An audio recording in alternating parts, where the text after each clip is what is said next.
আমন্ত্রণ দুপুরের বাংলাদেশে। শুরুতেই জানিয়ে দেব শিরোনামগুলো।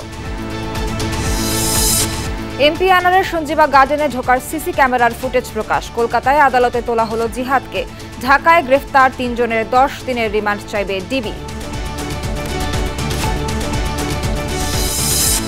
রিজার্ভ ডলার ও মূল্যস্ফীতি সহ নানা সংকটে দেশ। বিশ্লেষকরা বলছেন সহসা উত্তরণ কঠিন। সংস্কার উদ্যোগে কঠোর হওয়ার তাগিদ। দেশের অর্থনৈতিক দুরবস্থার জন্য ক্ষমতাসীনরাই দায়ী, অভিযোগ বিএনপির। রিজার্ভ কম হলেও পরিস্থিতি স্বাভাবিক আছে, দাবি ক্ষমতাসীন আওয়ামী লীগের। সংসারের যে খরচ সেটি যেখানে আমি হিমশিম খাচ্ছি, পাচ্ছি না, সেখানে পাওনাদাররা যখন আমাকে তাগাদা দিবে তখন আমার অবস্থাটা কী হবে? আমাদের রিজার্ভটা কিছুটা কমে এসেছে, কিন্তু এখনও খুব যে সংকটজনক অবস্থা আছে এরকম নয়। হারিয়ে যাচ্ছে বন্দর নগরীর সব জলাধার। ভরাট দখল করে হচ্ছে বাণিজ্যিক স্থাপনা। কার্যকর পদক্ষেপ নেই জেলা প্রশাসন ও পরিবেশ অধিদপ্তরের।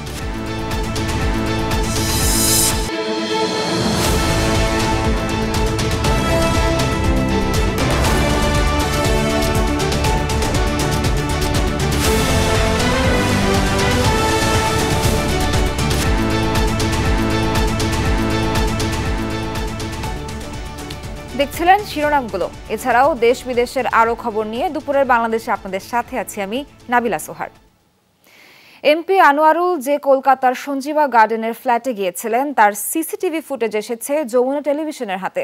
এমপি যান 2 জনের সাথে, কিন্তু জীবিত আর বের হননি, হয়েছেন খণ্ড খণ্ড।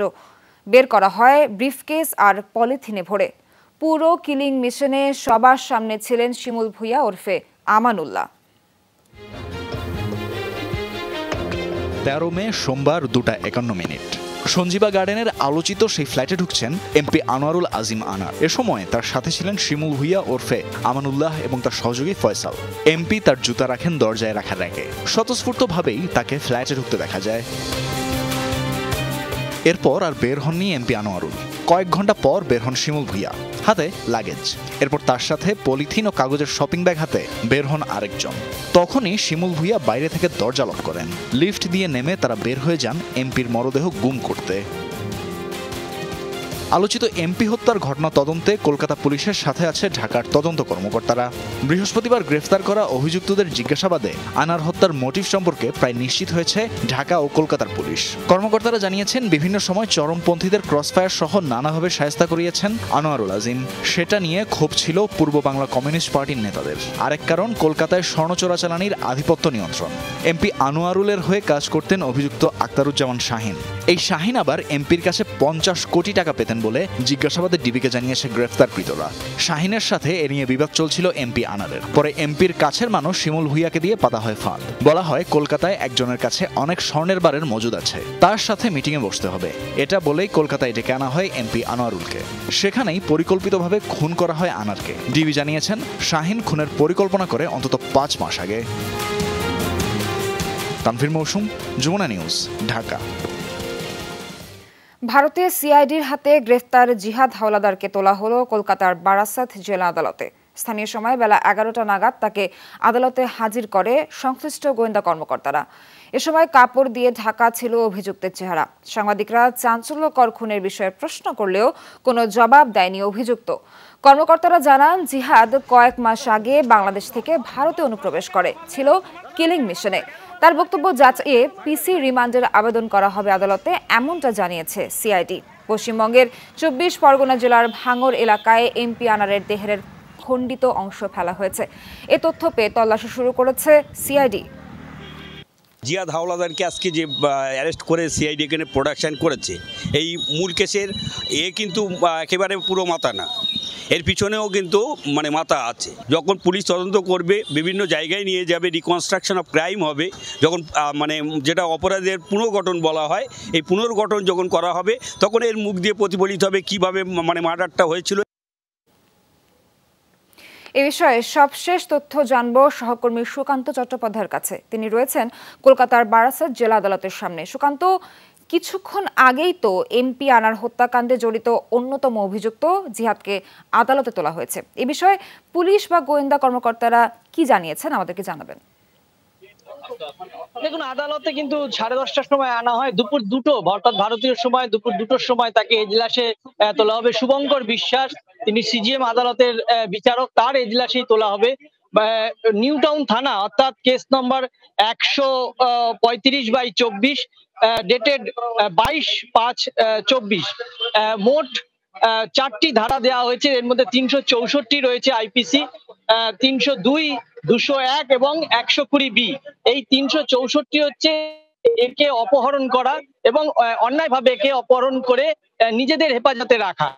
302 হচ্ছে পরিকল্পিতভাবে নৃশংসভাবে খুন করা। আর 201 হচ্ছে এই খুনের পরে তার সমস্ত প্রমাণ লোপাট, অর্থাৎ তার দেহ বংশ থেকে শুরু করে তার যে সমস্ত জিনিস দিয়ে তাকে হত্যা করা হয়েছে সেইগুলো লোপাট। এছাড়া 120B যে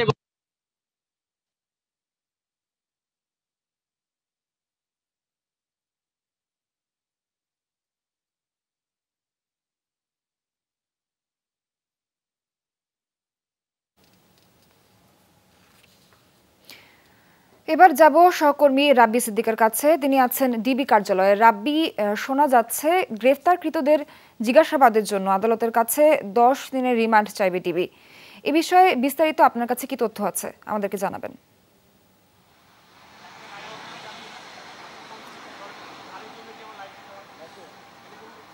নাবিলা, আলোচিত এই হত্যাকাণ্ড এবং এই হত্যাকাণ্ডের সঙ্গে আর কারা কারা জড়িত আছে সেই বিষয়টি জানার জন্যই কিন্তু এই 3 আসামিকে রিমান্ড চাইবে। এবং এরই মধ্যে আমাদেরকে ডিপির পক্ষ থেকে কিন্তু বলা হয়েছে যে 10 দিনের রিমান্ড চাইবেন তারা। এবং এখন পর্যন্ত তারা আসামি 3 জন, এই 3 জন কিন্তু নাবিলা ডিবি কার্যালয়ে আছে এবং তাদেরকে ঠিক 3টার মধ্যে আদালতে হাজির করা হবে, ঠিক এমনটাই কিন্তু আমরা জানি।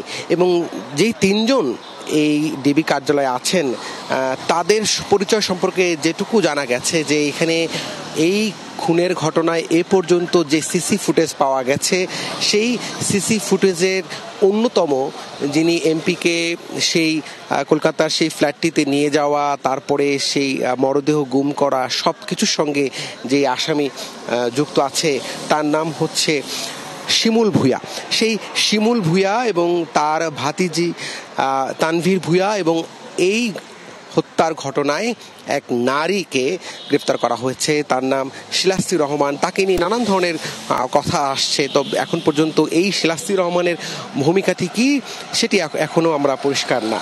তবে সব কিছুই পরিষ্কার হওয়া যাবে যে এই আসামিরা যখন রিমান্ডে যাবে তখন ডিবির তদন্ত কর্মকর্তারা জিজ্ঞাসাবাদ করবে, তখন হয়তোবা এই হত্যাকাণ্ডের সঙ্গে আর কারা কারা জড়িত থাকতে পারে এবং কেন এই হত্যাকাণ্ড। যদিও সিআইডির পক্ষ থেকে, কলকাতা সিআইডির পক্ষ থেকে বলা হয়েছে ব্যবসায়িক দ্বন্দ্ব, এর সাথে আর কোনো কারণ আছে কিনা সেটি নিশ্চিত করেই কিন্তু বলতে পারবে তদন্ত কর্মকর্তারা।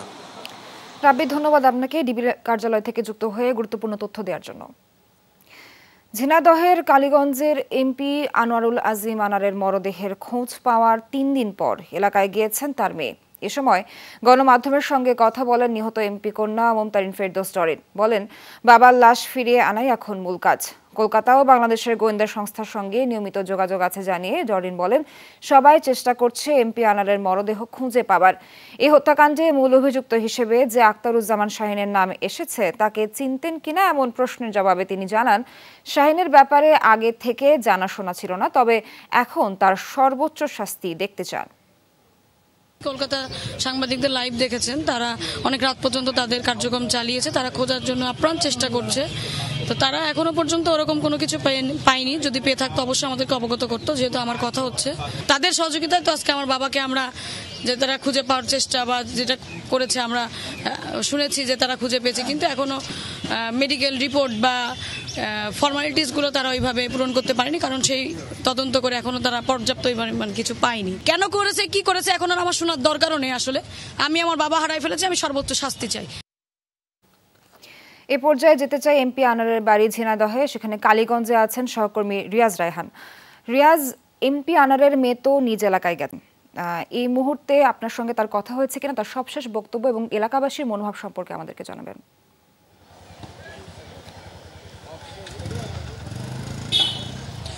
তার সাথে আমাদের কথা হয়েছে, যেটি আমরা সরাসরি সম্প্রচার করেছিলাম 12টা সংবাদে।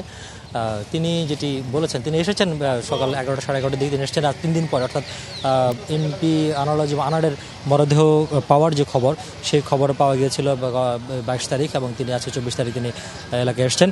তিনি যেহেতু নিজেও রাজনীতি করেন, সব কিছু মিলে এখানে তার বাবা দীর্ঘদিনের রাজনীতিবিদ, সে কারণে তিনি এলাকায় এসেছেন। এবং তিনি যেটি বলছেন যে এই মুহূর্তে প্রধান যে কাজ, সেই কাজটা হচ্ছে মূলত এমপি আনারের যে হত্যাকারী হিসেবে যাদেরকে বলা হচ্ছে, মাস্টার মাইন্ড হিসেবে যাদেরকে ধরা হচ্ছে, তাদেরকে ধরা, এবং যারা পালিয়ে গিয়েছে বলে বলা হচ্ছে তাদেরকে খুঁজে বিচারের আওতায় আনা, এবং এটি মূলত প্রধান কাজ। এবং পাশাপাশি তার যে বাবার মরদেহটি এখন পর্যন্ত খুঁজে পাওয়া যায়নি, সেটি খুঁজে যাতে অন্তত দেশে এনে দাফনের ব্যবস্থা করা হয়, সে বিষয়ে তিনি কথা বলছেন। তিনি এখনও গণমাধ্যমের সামনে কথা বলছেন, আমাদের সামনে একটু আগে কথা বলেছিলেন। তিনি বলছেন যে যেহেতু এই কালীগঞ্জে তিনি রাজনীতি করতেন, সুতরাং তার বাবার যে কাজ, সে কাজ তিনি এগিয়ে নিয়ে যাবে। এবং তিনি মূলত, আমরা জিজ্ঞেস করেছিলাম যে যার সাথে তার বাবার বন্ধুত্ব রয়েছে বলে বলা হচ্ছে, এবং যিনি মূল হোতা হিসেবে যাকে বলা হচ্ছে এই খুনের পেছনে, তার সাথে কোনো পরিচয় ছিল কিনা, তিনি যেটি বলছেন যে তার সাথে কোনো সেই ধরনের আগে জানাশোনা ছিল না। তবে তিনি জানতে চান কেন তার বাবাকে হত্যা করা হয়েছে, এবং যারা হত্যা করেছে তাদের সর্বোচ্চ শাস্তি। পাশাপাশি পরবর্তীতে এই যে উপজেলা নেতা কর্মীদের সাথে বসে পরবর্তী যে কর্মসূচি বা প্রতিবাদ কর্মসূচি যদি থাকে, সেগুলো বিষয়ে তিনি সিদ্ধান্ত নেবেন।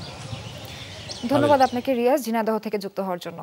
অপরাধী যত প্রভাবশালী হোক না কেন, সরকার তাদের শাস্তির বিষয়ে সৎসাহস দেখিয়েছে। সরকার কোনো অপরাধীকে রক্ষা করতে যাবে না, এমনটা জানিয়েছেন আওয়ামী লীগের সাধারণ সম্পাদক ওবায়দুল কাদের। সকালে বঙ্গবন্ধু এভিনিউতে আওয়ামী লীগের কেন্দ্রীয় কার্যালয়ে এক সংবাদ সম্মেলনে এ কথা জানান তিনি। বলেন, সরকার আবরার ও বিশ্বজিতের হত্যাকারীদেরও রক্ষা করেনি। এ সময় আওয়ামী লীগ সাধারণ সম্পাদক বলেন, বিএনপি ক্ষমতা না পেয়ে দিশেহারা পথিকের মতো বেসামাল বক্তব্য দিচ্ছে। মির্জা ফখরুলের মানসিক ট্রমা ভয়ঙ্কর অবস্থায় পৌঁছেছে বলেও মন্তব্য করেন তিনি। বলেন, বিদেশি বন্ধুরা ক্ষমতায় বসিয়ে দেবে, বিএনপির শেষ স্বপ্ন কর্পূরের মতো উবে গেছে।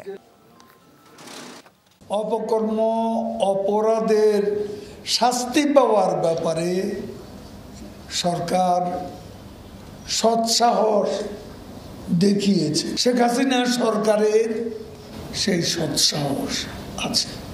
অপরাধ করে কেউ পার পাবে না। ক্রমেই চাপে পড়ছে দেশের অর্থনীতি। রিজার্ভ ডলার, মূল্যস্ফীতি সহ বিভিন্ন সূচকে নেতিবাচক অবস্থা। টেনে তুলতে বারবার নীতির পরিবর্তন হচ্ছে, কিন্তু টেকসই হচ্ছে না। করোনা মহামারী এবং বিশ্বব্যাপী যুদ্ধাবস্থার প্রভাব কাটিয়ে অন্যান্য দেশ যেখানে ঘুরে দাঁড়াচ্ছে, সেখানে ব্যতিক্রম বাংলাদেশ।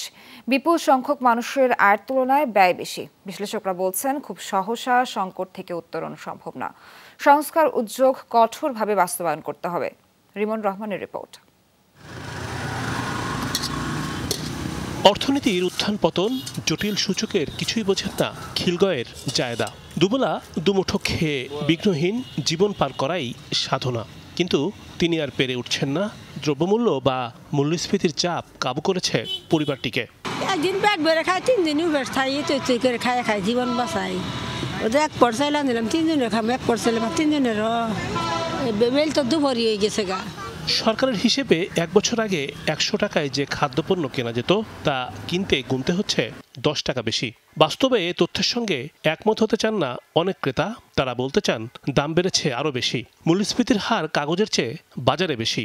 দরিদ্ররাও টিসিবি, রেশন কার্ডের মতো সরকারের বিভিন্ন স্কিমের উপকার পান। নির্দিষ্ট মধ্যমায়ের পরিবারগুলোর অবস্থা আরও খারাপ। রাতে খাই, না পেলে দুপুরে খাই। ভোক্তার উপর মূল্যের চাপ প্রকট দেখে বাজারে টাকার সরবরাহ কমানো সহ নানা পদক্ষেপ নিয়েছে সরকার ও কেন্দ্রীয় ব্যাংক। তবুও কেন হচ্ছে না কাজের কাজ? আমাদের মূল্যস্ফীতিটা যখন প্রাথমিক পর্যায়ে ছিল, তখন কিন্তু আমরা সঠিক যে নীতিগুলো নেওয়া উচিত সেগুলো সঠিক সময়ে নেইনি। তারপরে যখন মুদ্রানীতিটা, অর্থাৎ এটা মানে আরও বেশি হয়েছে বা এটা পারসিস্টেন্ট হয়ে গেছে মানে আমাদের অর্থনীতিতে, তখন কিন্তু আমরা নিয়েছি। কাজে ওখানে একটা আমরা ডিলে করেছি। দেশে সংকোচনমূলক মুদ্রানীতি দিয়ে মূল্যস্ফীতি কমানো যাবে না। আমদানির উপরে যে শুল্ক আছে, কাস্টম ডিউটি বা ইম্পোর্ট ডিউটি, সেই শুল্কটাকে কমানো। প্রবাসী বাংলাদেশিরা দেশে বিদেশি মুদ্রা পাঠান। পোশাক সহ বিভিন্ন পণ্য সেবা রপ্তানি থেকেও আসছে ডলার। তবুও অস্থিরতা কাটছে না ডলারের দামে। সম্প্রতি $1 7 টাকা বাড়িয়েও মীমাংসা হচ্ছে না। ডলারের রিজার্ভ বাড়াতে 30 ব্যাংকের ব্যবস্থাপনা পরিচালকরা যে যুক্তরাষ্ট্র যাচ্ছেন সেখানেও তাদের খরচের জন্য $1 দাম ধরা হয়েছে 123 টাকা। টাকার অবমূল্যায়ন বড় ধরনের আঘাত হানছে প্রতিদিনের অর্থনীতিতে। আমরা যদি আয় না করি, ব্যয় যদি করি, তাই না, বেশি করি, তাহলে রিজার্ভের উপরে চাপ পড়বে। রপ্তানি যেমন আমরা একটা পণ্য নির্ভর হয়ে পড়েছি, RNG নির্ভর, অন্যান্য খাতে আমরা সঠিকভাবে রপ্তানিগুলোকে বাড়াতে সক্ষম হয়নি। রিজার্ভ তো ক্রমশই কমে যাচ্ছে, রপ্তানি, তারপরে হচ্ছে যে রেমিটেন্স, তো এইগুলো কিভাবে বাড়ানো যায় সেদিকটা সচেষ্ট হতে লাগবে। বলা হয় ঋণের সঙ্গে প্রবৃদ্ধির সম্পর্ক নিবিড়, সামঞ্জস্যপূর্ণ ঋণ গ্রহণ এবং নিয়মিত পরিশোধ করে এগিয়ে যাচ্ছে এই দেশ। কিন্তু সম্প্রতি বিদেশি ঋণের হিসাব কিতাবও মাথা ব্যথার কারণ হচ্ছে। মাথাপিছু ঋণের পরিমাণ দাঁড়িয়েছে 70,000 টাকা। ধারাবাহিকভাবে এই দায় শোধ করতেও চাপে পড়ছে অর্থনীতি। উন্নয়ন খাতে যে কাঙ্ক্ষিত যে ব্যয়, এই ব্যয়টা করতে পারছি না, কারণ আমাদের যে আয়ের উৎস, এখান থেকে তো একটা বড় অংশ আপনার ঋণ শোধে ব্যয় চলে যাচ্ছে।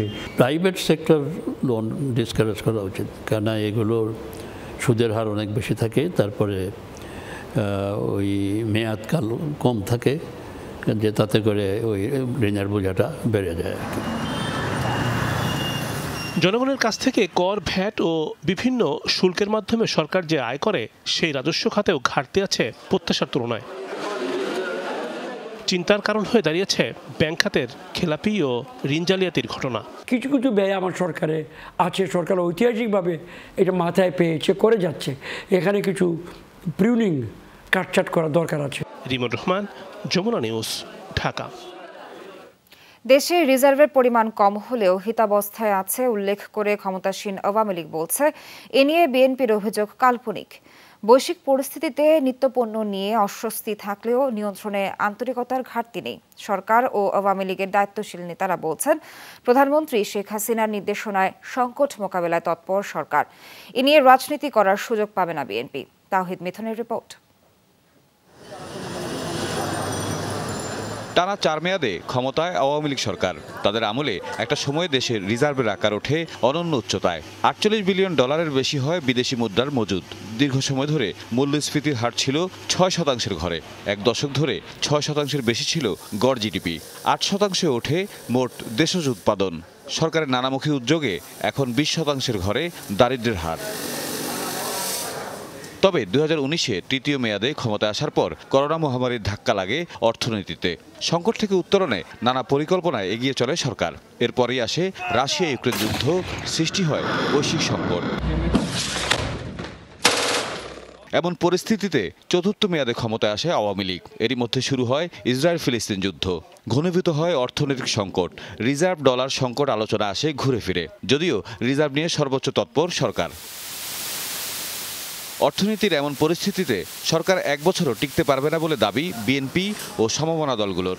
কিন্তু আওয়ামী লীগ নেতারা বলছেন, রিজার্ভ নিয়ে অভিযোগগুলো কাল্পনিক। বৈশ্বিক পরিস্থিতির কারণে সৃষ্ট সংকট মোকাবেলায় তৎপর সরকার। বিশ্ব রাজনীতিতে যখন অস্বস্তি দেখা যায়, সেই জায়গা থেকে অর্থনীতিতেও তখন কিছু সমস্যা, সংকটের সৃষ্টি হয়। বাংলাদেশ কোনো সংকটে পড়বে না। সংকট যদি থেকেও থাকে, সে সংকটে উত্তর ঘটানোর মতো দক্ষতা মাননীয় প্রধানমন্ত্রী শেখ হাসিনার রয়েছে। সব মিলিয়ে এই প্রায় 5টা বছর যে প্রচণ্ড অর্থনৈতিক একটা বৈশ্বিক মন্দা গেছে, সেই মন্দার কারণে বাংলাদেশের উপরও মন্দার ছায়া ছিল, বা এই আঘাতের কারণে আমাদের রিজার্ভটা কিছুটা কমে এসেছে। কিন্তু এখনও খুব যে সংকটজনক অবস্থা আছে এরকম নয়। বিএনপি রাজনীতি এতটাই দুর্দশার মধ্যে চলে গেছে যে তারা কোনো নির্বাচন করতেও সাহস পায় না। তো এই ভীতি কাটানোর জন্য এখন মাঝে মধ্যেই দলীয় কর্মীদের চাঙা করার জন্য সরকারের বিরুদ্ধে কাল্পনিকভাবে তারা এই ধরনের একটা প্রচার করছে যে সরকার 1 বছর টিকবে কি 2 বছর টিকবে এরকম। দ্রব্যমূল্য নিয়ন্ত্রণে সরকারকে ব্যর্থ বলে দাবি বিরোধী দলগুলোর। তবে সরকার বলছে, বিশ্ববাজারেই পণ্যের দামে অস্থিরতা, তাই দেশে পণ্যমূল্য সমন্বয়ে কিছুটা হিমশিম অবস্থা হলেও কড়া নজরদারি আছে সরকারের। বেসামাল একটি গতি দ্রব্যমূল্য নিয়ে রয়েছে, এটি অপ্রিয় সত্য কথা। মাননীয় প্রধানমন্ত্রী নির্দেশনা দিয়েছেন, বাণিজ্য মন্ত্রণালয় সহ মার্কেট বাজার ব্যবস্থাপনার সঙ্গে যারা সংশ্লিষ্ট রয়েছেন তারা অত্যন্ত তৎপর হয়েছে। মানুষ কিন্তু প্রতিক্ষণে সার্বিক খবর রাখছে, অবহিত হচ্ছে, কাজে সেই মানুষদেরকে কিন্তু বিভ্রান্ত করতে বিএনপি জামাত এ অপশক্তি পারে নাই। অনেক সময় দ্রব্যমূল্য আমরা দেখি যে নিয়ন্ত্রণে রাখা যায় না, বিভিন্ন কারণেই হয়তো রাখতে পারে না, তো সেটা সরকার চেষ্টা করতেছে আন্তরিকভাবে যাতে দ্রব্যমূল্যটা সাধারণ মানুষের কাছে একটা সহনীয় পর্যায়ে থাকে। মিথ্যাচার করে জনগণকে বিভ্রান্ত করে যে সরকার পতন ঘটবে এই ধরনের কথা বলে কোনো লাভ হবে না। নেতারা জানিয়েছেন টানা ক্ষমতা থাকলেও আওয়ামী লীগ আত্মতুষ্টিতে নেই। মানুষের দুর্ভোগ লাঘবেই সরকারের চ্যালেঞ্জ। বর্তমানে বিশ্বের 7ম দ্রুত উন্নয়নশীল অর্থনীতির দেশের নাম বাংলাদেশ। 2041 সালে উন্নত দেশের কাতারে পৌঁছানোর লক্ষ্য ঠিক করেছে সরকার। জনগণ কিন্তু সমস্ত বিষয়গুলি অনুধাবন করছে। তাওহিদ মিথুন, যমুনা নিউজ, ঢাকা। সামনের দিনগুলোয় দেশের অর্থনৈতিক সংকট আরও তীব্র হবে মনে করে বিএনপি ও যুগপৎ আন্দোলনে থাকা দলগুলো। নেতারা বলছেন, ডলার ও রিজার্ভ সংকট, মূল্যস্ফীতি সহ অর্থনীতির সামগ্রিক দৈন্যদশার জন্য দায়ী ক্ষমতাসীনরাই, যার সমাধান গণতান্ত্রিক নির্বাচনে জনগণের সরকার প্রতিষ্ঠা। সাধারণের সামনে দেশের অর্থনৈতিক অবস্থা তুলে ধরে আগামীর আন্দোলনের পরিকল্পনা করছে বিরোধী দলগুলো। সহকর্মী সাইফুদ্দিন রবিন জানাচ্ছেন বিস্তারিত। বিএনপি ও সমমনা দলগুলোর সরকার পতনের এক দফা আন্দোলন অনেকটা মুখ থুবড়ে পড়ে 28 অক্টোবর মহাসমাবেশ পণ্ডের মধ্য দিয়ে। এরপর 7 জানুয়ারির নির্বাচনও প্রতিহত করতে পারেনি তারা। মিথ্যা কথা বলছে, মিথ্যা ডাটা দিচ্ছে, মিথ্যা তথ্য দিচ্ছে।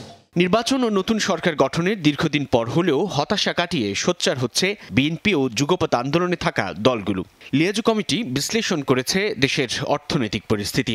নেতারা বলছেন, বাজারে পণ্যের দামে আগুন, কয়েক মাসের মধ্যে বাড়বে নগদ টাকার সংকট, বৈদেশিক ঋণের বোঝা আরও চাপানো হবে জনগণের উপর। সংসারের যে খরচ সেটি যেখানে আমি হিমশিম খাচ্ছি, পাচ্ছি না, সেখানে পাওনাদাররা যখন আমাকে তাগাদা দিবে তখন আমার অবস্থাটা কী হবে। আর কয়েকটা ব্যাগ তো রুগ্ন নয়, এটা বোধহয় আয়ুষ্কালই শেষ হয়ে গেছে। টাকার 7 টাকা অবমূল্যায়ন করে IMF এর একটা ছোট অঙ্কের একটা ঋণের জন্য, সেই ঋণ সরকারকে কতখানি রক্ষা করবে জানি না, কিন্তু জনজীবনে আর্থিক নানা ক্ষেত্রে এটার নেতিবাচক যে অভিজ্ঞতা সেটা অনেক বেশি। এই যে 22-23 অর্থ বছরে বাংলাদেশ ব্যাংক বলছে $55 বিলিয়ন আমাদের রপ্তানি, কিন্তু অপ্রত্যাশিত এই রপ্তানি আয় সেটা $12 বিলিয়ন উপরে, অর্থাৎ $12 বিলিয়ন আসেনি। নিট রিজার্ভ $13 বিলিয়ন নেমে এসছে বলে এখন বলা হচ্ছে। পুরো অর্থনৈতিক ফলাফলটা বিদ্যমান একটা ফ্যাসিস্ট কর্তৃত্ববাদী রাজনৈতিক বন্দোবস্তের ফলাফল। বিরোধী নেতারা বলছেন, অর্থনৈতিক সংকটের জন্য দায়ী সরকার, কারণ ক্ষমতাসীনদের ব্যাংক লোপাট, দুর্নীতি ও অর্থ পাচার। দুর্নীতি, লুণ্ঠনের অবাধ সুযোগ দিয়ে কিন্তু তারা এই ক্ষমতাটা টিকিয়ে রেখেছে। সংকটটা তারাই সৃষ্টি করেছে, কাজে এই সংকট সমাধানের কোনো সক্ষমতা তাদের নেই। সরকার সম্ভবত পরোক্ষভাবে এসব যে মুনাফাখোর সিন্ডিকেট কোনো না কোনোভাবে তাদের কাছে সরকার জিম্মি। মোরাল বা ইথিক্যাল যে অথরিটি বা শক্তি লাগে, দুর্ভাগ্যজনকভাবে এটা না থাকাতে কেউ সরকারের কথা শুনছে না। এই সরকারের আমলে যেই ব্যাংকগুলো দেওয়া হয়েছে দলীয় বিবেচনায় আওয়ামী লীগের নেতাদেরকে, সেই ব্যাংকগুলো আজকে ফোকলা। সরকারি দলের নেতা কর্মীদের বাড়ি ঘরে যদি অভিযান চালানো হয়, কোটি কোটি টাকা, ডলার আপনারা পাবেন। এক কথায় সরকার নেই, রাষ্ট্রযন্ত্রের সেটা প্রশাসন থেকে আরম্ভ করে রাজনৈতিক যারা আছে সকলের একটা যৌথ সুবিধা আছে। সাধারণ মানুষ নিত্যপণ্যের অস্বাভাবিক মূল্য সহ প্রতিদিন যে অর্থনৈতিক সংকট মোকাবেলা করছে, সেই বিষয়টি সামনে রেখে সোচ্চার হচ্ছে বিরোধী দলগুলো। দেশের অর্থনৈতিক সংকটকে সামনে রেখেই আন্দোলনের প্রস্তুতি নিচ্ছে তারা।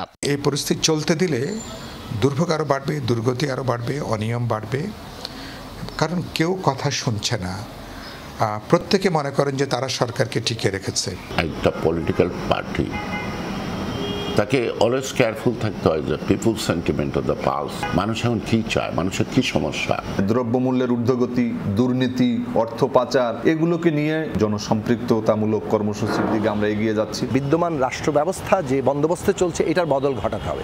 সেইটাই বাংলাদেশে এই অর্থনৈতিক সংকট বলেন, দুর্বৃত্তায়ন বলেন, এই রাজনৈতিকভাবে অর্থনৈতিকভাবে এটা বদল ঘটানোর, এর পরিবর্তন করার গ্যারান্টি। বিএনপি ও আন্দোলনরত সমমনা দলগুলোর নেতারা বলছেন, জবাবদিহিমূলক গণতান্ত্রিক সরকারই দিতে পারে এই অর্থনৈতিক সংকটের সমাধান। সাইফুদ্দিন রবিন, যমুনা নিউজ, ঢাকা। বিএনপি এবং জামায়াত ইসরায়েলের দোসরে পরিণত হয়েছে বলে মন্তব্য করেছেন পররাষ্ট্রমন্ত্রী হাসান মাহমুদ। সকালে ডিপ্লোমা ইঞ্জিনিয়ার্স ইনস্টিটিউটে বিশ্বশান্তি ফিলিস্তিন রাষ্ট্রকে স্বীকৃতি শীর্ষক আলোচনা সভায় প্রধান অতিথির বক্তব্যে মন্তব্য করেন তিনি। বলেন, সারা বিশ্ব ফিলিস্তিনের ওপর বর্বরতার বিরুদ্ধে সোচ্চার, কিন্তু এ নিয়ে একেবারেই চুপ বিএনপি এবং জামায়াত, কারণ তাদের ধারণা কেউ তাদের কোলে করে ক্ষমতায় বসিয়ে দেবে। পররাষ্ট্রমন্ত্রী বলেন, আন্তর্জাতিক অপরাধ ট্রাইব্যুনাল নেতানিয়াহুকে গ্রেফতারে যে পিটিশন দায়ের করা হয়েছে তার প্রতি পূর্ণ সমর্থন আছে বাংলাদেশের। ক্ষমতার মোহে যারা ফিলিস্তিনিদের পক্ষে একটি শব্দ বলে নাই, এই বিএনপি জামাত সহ অন্যান্য কিছু দল যারা ফিলিস্তিনিদের পক্ষে একটি শব্দ বলে নাই, তারা ইসরায়েলের দোসরে রূপান্তরিত হয়েছে, নেতানিয়াহুর সহযোগীতে রূপান্তরিত হয়েছে। এদের মুখোন্মোচিত হয়েছে, এদেরকে চিনে রাখো। সিলেটের কৈলাসটিলা গ্যাস ফিল্ডের ৮ নম্বর কূপে গ্যাসের সন্ধান মিলেছে। এ বিষয়ে বিস্তারিত জানাচ্ছেন সহকর্মী মাহবুবুর রহমান রিপন। কূপটিতে প্রতিদিন কি পরিমাণ গ্যাস মিলতে পারে, এ বিষয়ে কর্তৃপক্ষ আপনাকে কি জানিয়েছে আমাদেরকে জানাবেন। নাবিলা, আসলে মূলত এটি একটি সুখবর বলা চলে দেশের জন্য, কারণ দেশের যে পরিমাণ গ্যাসের ক্রাইসিস চলছে, এই ঠিক সেই মুহূর্তে প্রতিদিন প্রায় 21 মিলিয়ন ঘনফুট গ্যাস এই কূপটির থেকে পাওয়া যাবে। এই কূপটির প্রায় খনন শুরু হয়েছিল আরও 4 মাস আগে। 11 জানুয়ারি খনন কাজটি করছিল বাংলাদেশের তেল গ্যাস অনুসন্ধান কোম্পানি বাপেক্স, এবং তাদেরকে ঠিকাদারি প্রতিষ্ঠান হিসেবে নিয়োগ দিয়েছিল সিলেট গ্যাস ফিল্ড। এটি সিলেট গ্যাস ফিল্ডের কৈলাসটিলা গ্যাস ফিল্ড যেটি রয়েছে, গ্যাস ক্ষেত্র যেটি রয়েছে, সেখানকার একটি নতুন অনুসন্ধান কূপ। দেশের জ্বালানি সংকট মেটাতে সরকার যে 100টি কূপ খননের 2 বছরে 24 এবং 25 সালের মধ্যে 100টি কূপ খননের যে প্রকল্প হাতে নিয়েছিল, তার একটি প্রকল্প এই কৈলাসটিলা 8 নম্বর কূপ। এবং এই কূপটি থেকে আজ সকালেই প্রাথমিক পরীক্ষা নিরীক্ষা শেষে গ্যাসের অনুসন্ধান পাওয়া গেছে বলে এখানকার কর্মকর্তারা আমাদেরকে জানিয়েছে। তারা যেটা বলতে চাচ্ছে, এই মুহূর্তে পরীক্ষা নিরীক্ষায় যে পরিমাণ চাপ তারা লক্ষ্য করছেন, তাতে করে প্রায় দৈনিক 21 মিলিয়ন ঘনফুট গ্যাস জাতীয় গ্রিডে যুক্ত করা সম্ভব হবে। এবং এই গ্যাসের পাশাপাশি কিন্তু উপজাত হিসেবে কনডেনসেট পাওয়া যাবে, যা থেকে জ্বালানি তেল উৎপাদনের একটি সম্ভাবনা রয়েছে। নাবিলা, ধন্যবাদ রিপন আপনাকে সিলেট থেকে যুক্ত হওয়ার জন্য। একে একে হারিয়ে যাচ্ছে বন্দর নগরীর সব জলাধার। কোথাও দখল, কোথাও ভরাট করে গড়ে উঠছে আবাসিক ও বাণিজ্যিক স্থাপনা। চট্টগ্রামের শতবর্ষের প্রাচীন এবং ঐতিহ্যবাহী যে কয়েকটি জলাধার আছে, দখলদারদের থাবায় তাও বিলুপ্তির পথে। সংরক্ষণে কার্যকর কোনো পদক্ষেপ নেই জেলা প্রশাসন ও পরিবেশ অধিদপ্তরের। এলাকার সৌন্দর্য বর্ধন, পানি সংকট দূর এবং মুসল্লিদের অজুর সুবিধার্থে চট্টগ্রাম মহানগরীর মধ্যমহালী শহরের বাকির আলী ফকিরের টেক এলাকায় এই জলাধারটি খনন করেছিলেন স্থানীয়রা। এলাকায় কারো মৃত্যু হলে দাফন করা হয় এটির পারে। শত বছরের পুরনো জলাধারটি এতদিন অক্ষত থাকলেও সম্প্রতি এর একাংশ ভরাট করে চলছে ভবন নির্মাণ। ভরাটের সাথে জলাধারের একজন অংশীদার জড়িত থাকার কথা বললেও তা মেনে নিতে পারছেন না এলাকার মানুষ। এটি রক্ষায় প্রশাসনের হস্তক্ষেপ চান তারা। বিষয়তে 50,000 লোক এটা ব্যবহার করে, আর এই যে এখন তো কোনো ওয়াসার পানি নেই। এরিয়ার মানুষ সবাই এখানে পানি নিয়ে খাইতেছে, ব্যবহার করতেছে। 300 অংশীদার, কিন্তু লেনদেন বেচা কেনা অনেক হয়েছে এর মধ্যে, কিন্তু কেউ পুকুর ভরাট করতে পারেনি। এভাবে যদি দখল করতে থাকে মানুষ, একটা বিপর্যয়ের মধ্যে পড়বো আমরা। এই যে পুকুর দখল করতেছে, পুকুরে ঘর করতেছে, বিক্রি করতেছে, ওদের উপরে যথাযথ ব্যবস্থা করার জন্য আমি অনুরোধ করতেছি। এটির মতো নগরীর আগ্রাবাদ ঢাবা, আসকার দিঘি, ভেলুয়ার দিঘি সহ চট্টগ্রামের ঐতিহ্যবাহী সব দিঘি ও জলাধার ধীরে ধীরে ভরাট এবং দখল হয়ে যাচ্ছে। পরিবেশ সুরক্ষায় জলাধার সংরক্ষণে কঠোর পদক্ষেপ গ্রহণের দাবি সবার।